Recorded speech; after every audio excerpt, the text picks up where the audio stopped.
If you're in another country, Panasonic is definitely a top TV maker. If you're in the US, you might not have heard of Panasonic making TVs. You just like they make cameras, right? Well, guess what? They also made TVs back in the day. And some of you guys already know that as they made some really premium, awesome TVs back in the day. And I'm happy to say they're back to making awesome TVs today here with the US models being the same premium OLED technology that we're getting in other countries from Panasonic. And today I'll be putting their most premium OLED TV against the S95F. And trust me, guys, this is not a TV that you want to miss. You're going to want to see this comparison. The Samsung S95F is a Quantum Dot OLED TV, while the Z95B from Panasonic is a new Primary RGB Tandem OLED. It's important to remember that you don't get this confused with the Tandem OLED that is in the iPad Pro display. These are two different technologies using entirely different pixel structures. Both the Panasonic Z95B and the Samsung S95F are what you would consider a flagship OLED TV. And most of the time, you'll see them at the same price or around the same price. At the current time of filming, though, the Samsung is the cheaper TV of the two, but that's probably just because the Z95B just came out. One of the biggest common complaints about Samsung TVs is that it does not have Dolby Vision. This is still the case in 2025, but the Panasonic Z95B does have Dolby Vision, and the Samsung S95F has HDR10 Plus. But the Panasonic also has HDR10 Plus. So not only does Panasonic have Dolby Vision, but they also have HDR10 Plus. So they have both dynamic metadata formats. However, using Dolby Vision on the Panasonic has not been a great experience overall compared to HDR10. Now, what was the problem with Dolby Vision? Well, I saw more image artifacts within the picture with Dolby Vision than I did with the regular HDR10 format. And this was especially the case in lower light scenes. With HDR10 Plus, I haven't really experienced anything out of the ordinary, but admittedly, I didn't test a whole lot with HDR10 Plus, but this may be something I revisit in the future as we are getting a growing library of HDR10 Plus content and more streaming services are starting to adopt it. But if you want to see a future video of me comparing the HDR10 Plus on the Samsung and the Panasonic to see which one does HDR10 Plus better, please leave a like on the video and leave a comment saying you want to see this video below. Continuing on with the theme of things that are different without talking about picture quality, one thing we'll have to talk about is going to be the ports that are actually on the TV itself and the way that the ports are configured on the TV itself as well. So first and foremost, the Samsung S95F is going to be using a One Connect box, which means all of your ports are going to be on a separate breakout box. This is different from your traditional TV design, and this may be something where you'll have to accommodate for an extra space for this device. Where with the Panasonic, it is going to be a traditional TV where all your ports are on the back of the TV itself. So as far as the ports themselves, you will be getting 4 HDMI ports with both TVs, but they are going to be different types of HDMI ports for each TV. With the Samsung, you are going to get 4 HDMI 2.1 ports, all capable of doing 165 Hz VRR gaming. The Panasonic also has HDMI 2.1, but those HDMI 2.1 ports are going to be limited to 2, and it's only up to 144 Hz VRR gaming. Now, I'm going to have more for you with gaming a little bit later in the video, and I'll also do a separate full gaming video in the future as well. So make sure you subscribe if you haven't already, because you're not going to want to miss that. All right, so what about the operating systems that come with the TV themselves? Well, when it comes down to the Panasonic Z95B, this comes with the Fire TV OS. Love it or hate it, it's going to be the same design as a Fire TV stick. I'm not a big fan of it personally, but you may be, so I don't want to speak too badly about it. I do think it is a little bit sluggish and a little bit of a clunky design when it comes down to the actual UI and navigation. When it comes down to navigating your settings for picture settings on the Panasonic, it's not too bad, honestly. I haven't had too many problems getting in and out of settings, and it is pretty decent. I do like the menu options that are available on the Panasonic. When it comes down to the Samsung, Tizen is going to be a very similar experience for some people. They don't like this design. I actually think this design is really good, and I do like the redesign that they have had this year. The actual new menu system that is going to be in place is really great, and I do think that the recall function to get back into the last setting that you used is a nice touch as well. The remote for the Samsung is definitely better in my opinion. It's really easy, really intuitive to use. You don't really mispress any settings if it's in the dark. When it comes down to the Panasonic, you really have to learn this thing, and I really wish it was backlit, because if you're not familiar with a Fire TV device, then you might have a hard time navigating. I also really don't like where the option menu is on this remote, and the remote itself is just way too clicky. I'm not a big fan of it. Okay, so I know you're dying to get into picture quality, but first we have to talk about one thing that I usually don't talk about. That's design and sound. Let's just say the Panasonic Z95B and the S95F from Samsung is going to have a polarizing design choice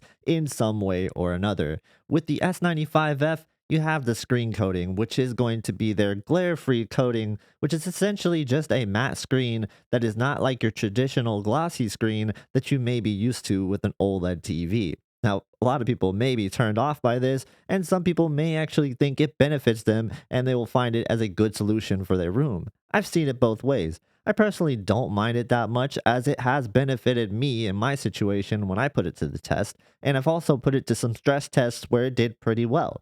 But admittedly, if you have the right light shining on it at the right angle, you are going to have a rough time with this TV. And I've already mentioned it, but the One Connect box is a sore spot for some people as well. Some people just absolutely do not like this device. I'm kind of one of them, as I don't like a separate device with my TVs when it comes down to having a TV. I'd rather have all the ports just be on the back, but that's just my situation. I understand the One Connect box, and it will benefit some people in some situations, but it is sort of a burden that you have to deal with another piece of hardware. Another thing somebody might find annoying is the design of the Panasonic Z95B. There's a big giant speaker grill underneath the screen of the Panasonic Z95B. Now, I happen to like this design. I think it's really cool. It's kind of a callback to older TVs, and it gives me the feeling of just a premium TV. And that's what it is to me. This Panasonic oozes premium quality design, and it just feels like it's well built. You could tell there's so much care and craftsmanship put into this TV, and the TV design for the actual cooling system on the TV itself that will help keep image retention down on the TV and help prevent long-term burn-in, as it is going to cool the TV down actively in a way that I've never seen on another TV. Okay, now we really have to talk about why the speaker's even there. And that's because this TV sounds awesome. There's a really good built-in sound with the Panasonic Z95B that I really love. I just absolutely love this sound system. And to be honest with you, I'm in a smaller room right now. I probably wouldn't even use a soundbar if this was my dedicated TV. That's how good it is. Now, admittedly, a soundbar is still going to be better, especially if you get something premium like the Q990F or something like the Bravia Quad, then of course that's going to be better. All right, so now for the stuff that everybody cares about, the image quality. But first, I got to thank the sponsor of the video, and that is me. If you've been a fan of my channel, you know that I don't do that many ad placements or sponsorships in general, and I'd really like to keep it that way. I'd like to take as little sponsorship or ad placements as I possibly can to help run this channel. But TVs are really expensive, and all I'm asking from you is just this one thing. Please consider supporting the channel by buying your next TV using one of my affiliate links. All you have to do is click the link if you're going to already buy a TV, and it will help support me and help support future videos just like this. I thank you guys so much for your continued support. Now let's continue on with the rest of the video. So as you know, when I do my comparisons, I use out-of-the-box filmmaker mode because I do think it's the most fair. And when I'm looking at these two TVs, there's quite a big difference between them, even in their out-of-the-box filmmaker mode. The Z95B has a certain characteristic very similar to the G5 in that it just does have this depth to it. And I don't want you to get this confused with the LG G5's sharpness, as I do think the G5 is over sharpening a little bit out of the box. I'm not talking about that. I'm talking about the LG display thing that's going on here. They're definitely doing something at the display level with both of these TVs, as I see the characteristics in both the Z95B and the G5. The Panasonic Z95B also has a different tone mapping algorithm than the Samsung S95F has in its filmmaker mode. So the way you can think about it is it's very similar to how Sony does its tone mapping in its professional mode. I found that the behavior was pretty similar, and that I did see more impact from the Panasonic because of this in certain scenes. And on top of that, the S95F is not going to be as bright as the Z95F from what I've seen. I think the Z95F is the brighter TV overall. It has more brute force strength, especially if we're talking about the Matrix White Room scene, for example. Look at the difference here. And when I'm talking about brightness, I'm talking about the light output of the TV, not specific factors like color brightness, where we will talk about that right now. Color brightness is going to be a difference of QD OLED and this new primary RGB tandem OLED technology. Now, this is really good technology, don't get me wrong, but it is no QD OLED when it comes down to color brightness. This is a 4-stack design that is still very much a WOLED at its core. It's not a true RGB subpixel layout like we see in the iPad Pro. But let me give LG Display their flowers here. This new panel technology is actually really good color brightness compared to where it was before. It is definitely hitting levels that I've never seen on a WOLED in the past. But again, it's not going to be on the level of QD OLED in terms of the color brightness and the color purity. You're still seeing that advantage go to the QD OLED. However, the color brightness from the Z95B may be good enough for you. Let's take a look at this scene from Mad Max, this popular guitar scene. You can see that from the flames here, they're looking pretty good on both TVs. It's clear the S95F is going to be the brighter one, and I'd be more than happy with the Panasonic's presentation if I didn't have the S95F next to it. Now that's just one part of HDR that people enjoy is brightness, but a lot of people actually enjoy what we do in the shadows. Great show, by the way, but I'm talking about shadow detail here. When we are talking about shadow detail, the advantage definitely is going to go to the S95F. Now, whether or not this is proper or right, or the way it's supposed to be or accurate, I can't answer those questions for you. All I can say is that out of the box, I got a more pleasant shadow detail experience from the S95F, where the Z95B was looking a little bit crushed. Now again, I'm not somebody who's going to judge accuracy and tell you how things are supposed to look. I don't have the credentials for that, and I'm not going to pretend like I do. But if you do want an idea of how the Panasonic Z95B was out of the box, I did put on the Spears and Munsell pattern for the low dynamic range, and it wasn't hitting the target that I'm usually looking for on that pattern. So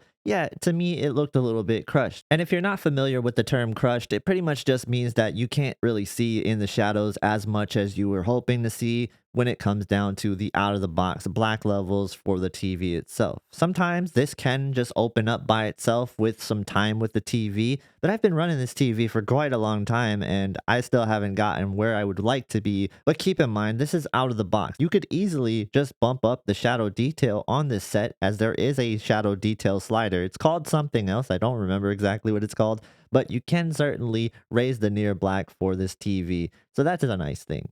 You can also do the same thing with the Samsung as well, or you can lower the shadow detail if you think that is too much shadow detail. So that was movies and TV shows. What about gaming, the other medium that a lot of people actually forget about? Well, I don't, so you're in luck. And gaming is an awesome thing on both of these TVs, but it's going to be different on each of them. They're going to have features that one doesn't have, and then it comes down to a few different things on whether or not you prefer something that's a little bit more of an accurate presentation. Again, I don't know what it's supposed to look like, but I do know that the Panasonic is going to have a true game mode that is more looking like its filmmaker mode than the Samsung could have with its HDR presentation with the HGIG guidelines. And this is some really nerdy stuff, but this is going to allow your TV to break free from doing double tone mapping essentially and letting the console and the game handle what's going on with the tone mapping itself. Again, tone mapping is kind of its own thing and it's not really an accurate way to do it. So it's really just going to be whether or not you like it. And if you don't like it,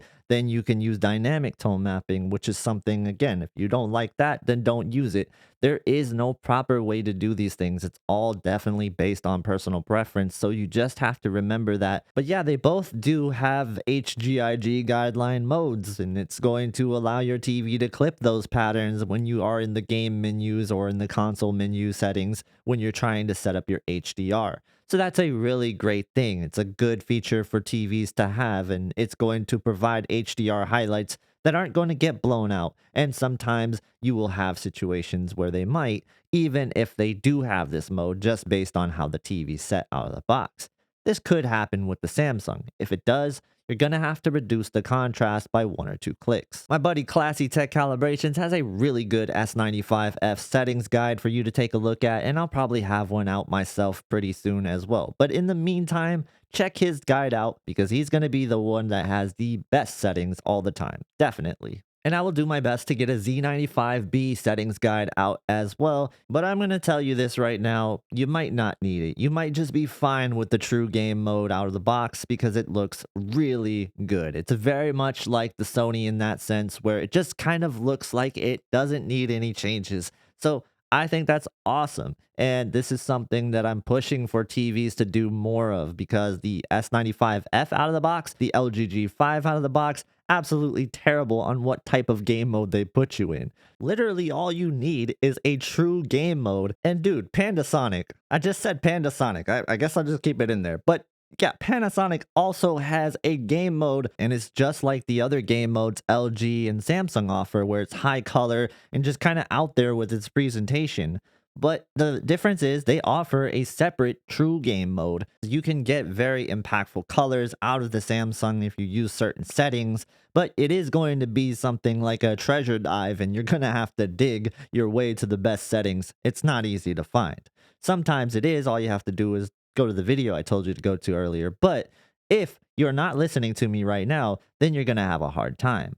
That said, even if you are listening to that and you're taking those settings, Panasonic's True Game Mode probably has better out-of-the-box color than the Samsung. Again, I'm not judging accuracy, I'm just telling you that it looks very similar to their filmmaker mode. But yeah, I would love to hear what you guys think about these two TVs. Which one would you pick? Tell me in the comments. And if you guys want to keep watching comparisons like this one, definitely check out this video right here. Thank you guys so much for watching. Please subscribe to the channel, and I hope to see you in the next one.